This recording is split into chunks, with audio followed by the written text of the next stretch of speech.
Hello. So it is good morning. Yes, I can say good morning. It's still morning. So today we're going to be talking about publishing because I get tons and tons and tons of questions about publishing. When should I do it? What should I do? Which one should I pick? Um, is there a better time, based on my career or based on my content? So I wanted to dive into this. And good morning, Sarah. Dive in and start talking a little bit about different types of publishing and some of the questions that we got in the group this week. So I want to start by saying what I'm covering is three different kinds of publishing.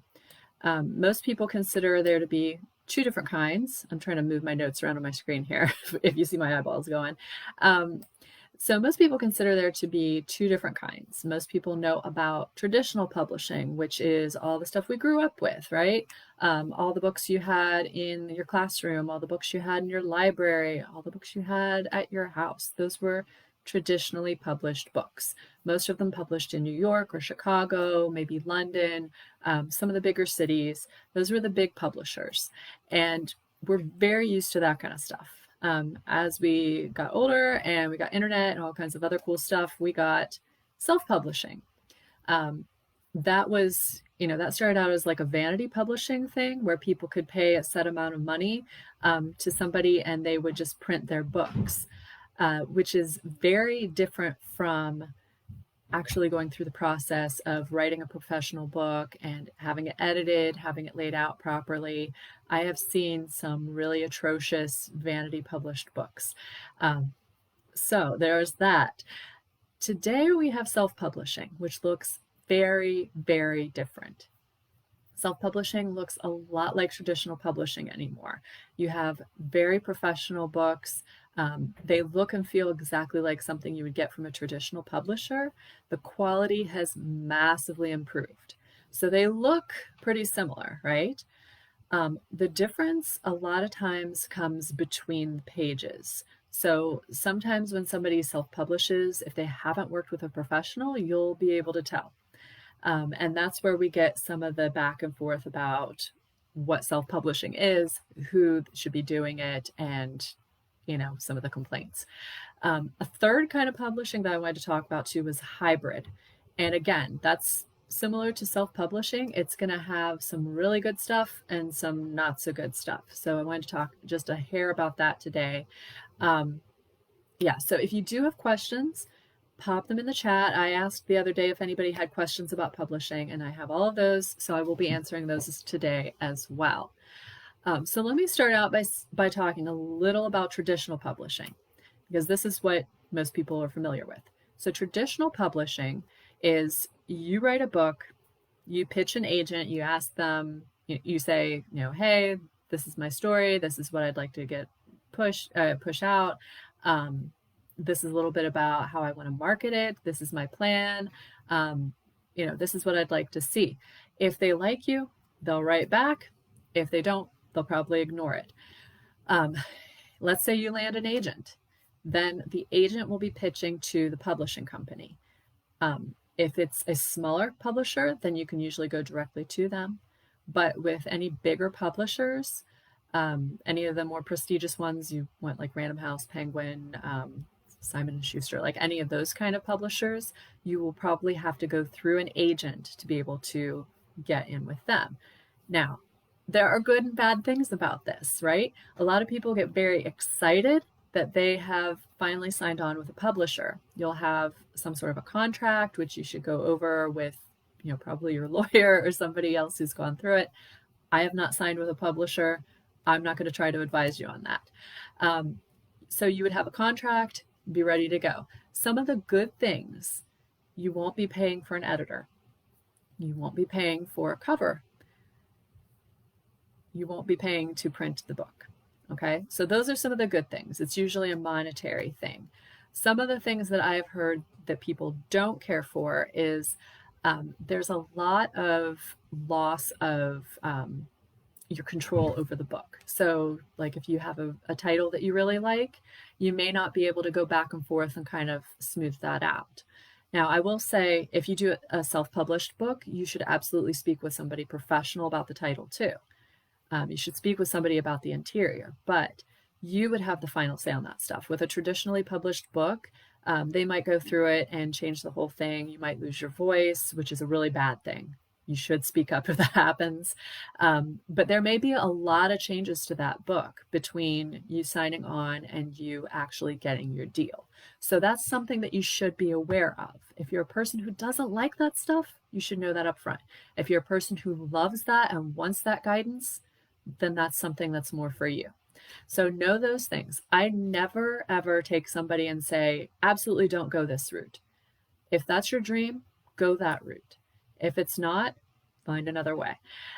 So a little about self-publishing. You have a little more flexibility, obviously. That would be like you write the book, you reach out to a professional editor, you handle, basically the entire project management of this, unless you hire a project manager for your book, which you can do. So it's a little more on your shoulders, which might be absolutely amazing to you. You might love that. Oh, Amanda says there are different types of publishing. Yes, lots of different types of publishing. Always good options because we love choices. That's why I'm clarifying this for everybody. So yeah, if you're self-publishing, some of the good things about it, you have control over who you work with. That means you get to pick your editor, you get to pick your coach, you get to pick your cover designer, you get to pick somebody to format that book, you get to pick your marketing team, all of that kind of stuff. Some of the things that may be more challenging with self-publishing, you would have to have the payments for all that stuff. That's usually where we bump into like, oh, okay, how are we going to handle this?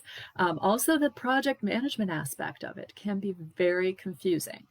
And whenever I work with my coaching clients, that's something we sit down and iron out to begin with. We always map out, this is who I need to be contacting when in the process, because I don't want anything to slip through the cracks. Have you get to the end and go, oh yeah, now I don't know what to do. I don't have headshots. Or any of that kind of stuff. So we're always checking in on those things because that timeline, once you say, hey, I'm going to be publishing my book in January, we're doing a launch. You don't want to get to the, 2 weeks beforehand and be like, all right, I'm going to take a selfie in my bathroom and hope that works out. Right? So you got to have everything planned out ahead of time, which some people love. Some people love that creative process. They love that control. If that's for you, fabulous. If not, make sure you're working with professionals that can get you streamlined and make sure that everything is, happening at the right time. On to hybrid publishing. A lot of people don't even know about this one. So just the basics for hybrid publishing. There are professional publishing houses that don't handle anything other than like marketing and printing the actual books, just as an example. I've seen some publishers that will handle cover design, marketing, and publishing the books. It depends on the hybrid publisher. So you would have to actually talk to them about it. One of the things I don't like is if, let's say I'm a hybrid publisher and I'm designing a cover, I'm marketing this book, I would not be happy with somebody else editing the material unless it's one of my personal editors, because I don't know what kind of quality there is. So with hybrid publishers, you may see a variety of quality out of them. So just be aware of that.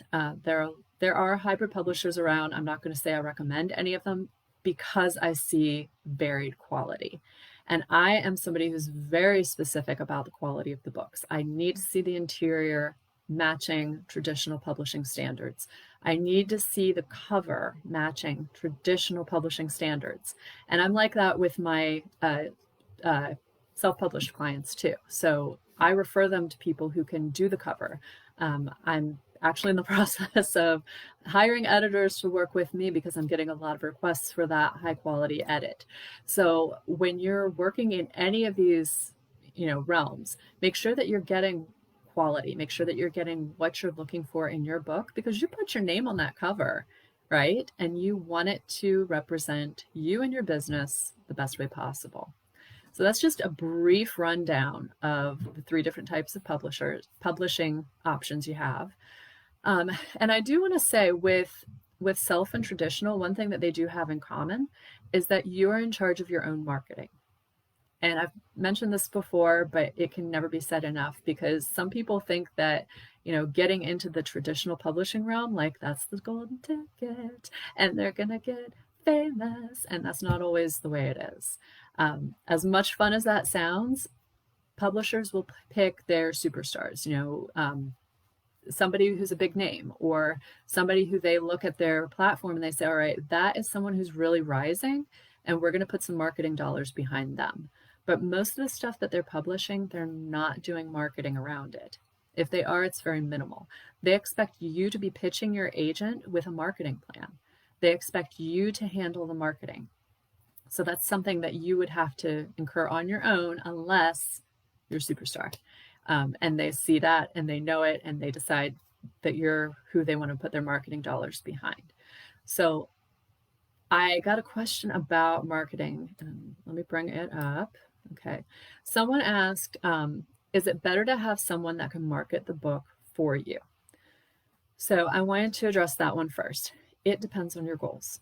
So if you really want to sell a ton of books, you really want to spread the word, I do recommend hiring somebody, whether it's somebody on the local level that can just get the word out and get you some local notoriety, which is what I did with the Spark Method. I hired someone who would handle press releases, connections, just reaching out to different places that she knew that she could get me on podcasts and like small speaking engagements like libraries and stuff.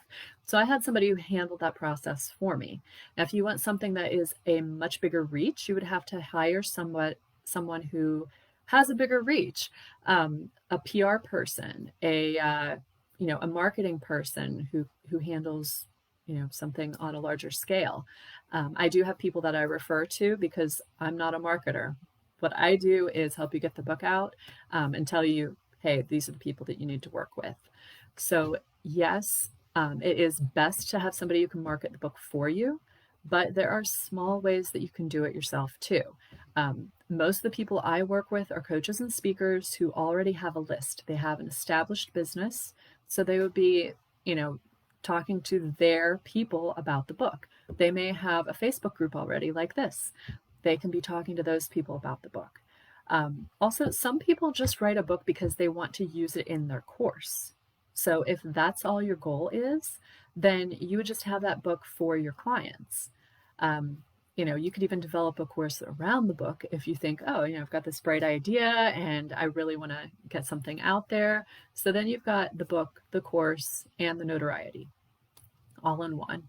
But yes, depends on what your goals are. I do recommend if you want to get more known, excuse me, if you do want to get more known, that you have somebody marketing you, because that will give you that bigger reach to podcasts, bigger stages, keynotes, TV engagements, especially if that's one of your goals. You need to have somebody in your corner who can reach out and talk to the right people for you, because that's just really important to get the word out, right? And I had one other question about marketing. Beyond Amazon bestseller list, what are other ways to get self-published work notoriety and success? I mentioned a little bit about that. If you have a self-published work, you want to be absolutely looking into the Amazon bestseller thing. I have somebody I refer people to for that, but you can do it on your own too. Amazon bestseller list, applying for awards. So I would check like in your city, just see if there are some different organizations. I think Pittsburgh has the Author Zone that does awards every year. So there's probably something in most cities that do that. Looking into, of course, connecting up with whatever groups that your book is related to. So if you are writing about bird watching, for example. I don't know why that popped up, but there are birds in my yard. So if you're writing about bird watching, then you may want to be reaching out to bird watching groups. You may want to reach out to other groups that are similar or may have an interest, because A lot of those groups are looking for speakers. They're looking for somebody to step up and say, hey, I've got this. And then, of course, you can sell books. Always, always, always ask for a table. No matter what event you're speaking at, ask for a table, because that way you can, even if you aren't allowed to sell during a presentation, you can at least sell from your table and have your books there. So that's just one way to get notoriety. Podcasts are great. I've done a lot of those. Yeah, so that's a lot about the marketing basics, a little about, the different types of publishers. So if you have questions, I know we've been talking for a while. Some new people have popped on. If you have questions, make sure you drop them in the comments and I will get to them. Okay, so moving on to some of the questions I had last week. Are there certain industries or categories that it makes more sense to self-publish, or that it makes sense to do traditional publishing? I would say, again, it depends on your goals and what you're willing to do, where you are. So I wouldn't say that there's any industry that you should just consider self-publishing. I would say look at what you're willing to do. Are you willing to handle, working with an editor? Are you willing to, foot the bill on the cover? Are you willing to do all of that kind of stuff? Because it's a bit of a trade-off. So if you're looking at traditional publishing, you're playing more of a long game, because you don't know, there's no guarantee that you're going to get an agent in the first 6 months. It could be years. I know I pitched agents for years and years and years when I was looking into traditional publishing. And I finally decided, you know what? I'm tired of waiting. I want to be on my timeline, and I love the control of this. Hand it over to me. So that's why I self-published. But that was, how I wanted to handle it. If you're willing to play that long game and you don't necessarily want to say, all right, I need to have this out in time for, my keynote next spring, or for a TEDx I'm doing. If you're doing a TEDx, it's great to have a book. Any of those kind of things. If you have a goal in mind for having your book published, then I would definitely look at self-publishing or a hybrid, because that gives you a little more flexibility. You can talk to the hybrid and say, all right, this is what my goal is. Is this reasonable? If not, look at self-publishing. It depends on your audience. It depends on your goals. You can absolutely do self-publishing and become a New York Times bestseller. You can do hybrid and do that. You can do traditional and do that. That all depends on your marketing. So look at what your goals are with your book before you commit to any of those processes. Look at what you're willing to do before you commit to any of those processes. And of course, if you're one of my coaching clients, those are things that we look at up front. Because I can coach you through a book, but I'm not going to say, hey, you're self-publishing because this is what you do, or you need to traditionally publish because this is what you do. Because there are even famous people who decide to self-publish instead of traditionally publish, just because they want more control over the project. You have to keep in mind too, like a traditional publisher is going to keep more of the sales, whereas self-publishing, you get to set your rates, you get to take in a lot more from the sale. If I print a stack of books and I take them to an event, I can sell them for whatever price I want to sell them for.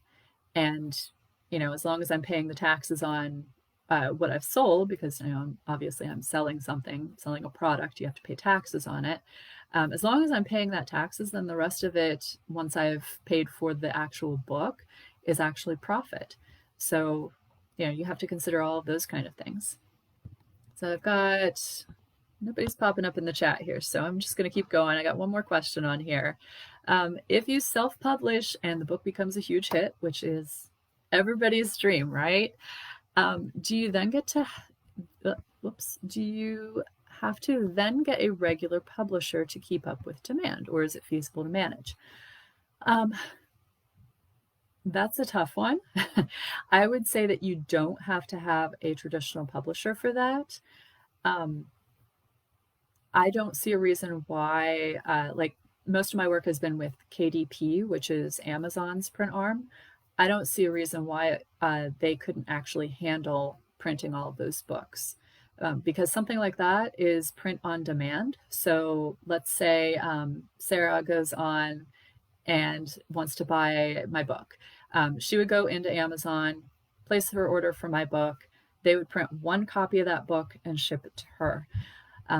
If, you know, 500 people decide that they want to do that all at once, I don't see why they wouldn't be able to keep up with that demand. It may vary by the printer, so that could be a consideration. But if that's something that you have a question about, I would say check in with the printer or the publishing company beforehand. So like if you're working with a hybrid, for example, different hybrids have different rules. They may require you to buy a certain number up front.